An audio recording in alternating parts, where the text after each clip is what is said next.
Hello friends, चला तर मग आपण आता दुधाविषयी माहिती घेऊया. एक, दुधाच्या सेवनाने शरीरातील रोगप्रतिकारक शक्ती वाढते व शरीर निरोगी राहते. दुधामध्ये सी जीवनसत्वाशिवाय शरीराला आवश्यक असणारे सर्वच पोषक घटक व जीवनसत्वे असल्याने दूध हे पूर्ण अन्न आहे. 2, आजारी माणसांसाठी गाईचे दूध अत्यंत उत्तम असते. ते औषधी व आरोग्यदायी असते. अनेक रोगांमध्ये ते उपयुक्त असते. 3, ज्यांना गॅस होतो व ज्यांची पचनशक्ती दुर्बल आहे त्यांनी दुधात सुंठ, वेलची, पिंपळी मूळ व दालचिनी अशा पाचक पदार्थाचा मसाला दुधात टाकावा व दूध उकळून घेऊन मग ते प्यावे. 4, अशक्त व आजारी माणसांना दूध देताना ते फार उकळून घट्ट होऊ देऊ नये. 5, दूध उकळून त्यापासून बासुंदी, दूधपाक, खवा इत्यादी पदार्थ बनवले जातात. हे सर्व पदार्थ रुच्य, पौष्टिक, बलवर्धक, कफकारक, हृदयाला प्रिय, वायू व पित्तनाशक आहे. 6, साखर घातलेले दूध कफवर्धक व वायुनाशक असते.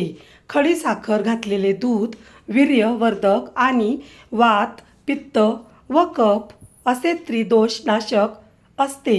गूळ घातलेले दूध मूत्रकुच्छ, थेंब थेंब लघवी होऊन वेदना होतात असा रोग किंवा उन्हाळी लागणे या रोगात गुणकारी असते.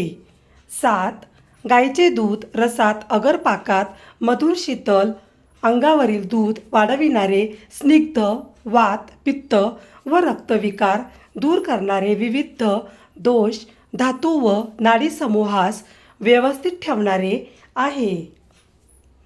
8, म्हशीचे दूध गाईच्या दुधापेक्षा मधुर, स्निग्ध, जड, झोप आणणारे, अभिसंधी, भूक वाढविणारे व थंड आहे.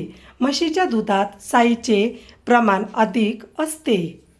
9, बकरीचे दूध तुरट, मधुर, शीतल, मळ रोखणारे व हलके असते. ते रक्तपित्त, अतिसार, क्षय, खोकला व ताप दूर करणारे आहे.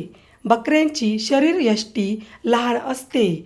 त्या तिखट व कडवट पदार्थ खातात, पाणी कमी पितात व परिश्रम फार करतात. यामुळे त्यांचे दूध सर्व रोगांमध्ये गुणकारी असते. बकरीचे दूध क्षय झालेल्या रुग्णांसाठी गुणकारी आहे. ते अग्नी प्रदीप्त करणारे आहे व सर्व रोग दूर करणारे आहे.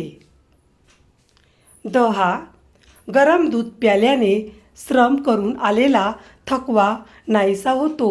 गरम दूध म्हणजे शारीरिक कष्ट करणाऱ्या लोकांसाठी परम औषध आहे.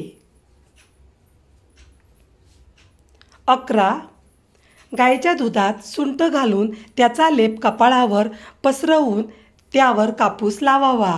असे केल्याने 7 ते 8 तासात तीव्र डोकेदुखी थांबते. 12, गाईच्या दुधात कापूस भिजवून त्याच्या पट्ट्या डोळ्यांवर ठेवून त्यावर तुरटीची पूड टाकल्यास डोळे दुखण्याचे थांबतात. 13, दुधावरील साय 10 मिनिटे तोंडावर चोळून 10 मिनिटे तशीच ठेवावी. नंतर बेसन पिठाने चेहरा स्वच्छ धुवावा म्हणजे त्वचा तेजस्वी बनते. व्हिडिओ पूर्ण बघितल्याबद्दल खूप खूप धन्यवाद.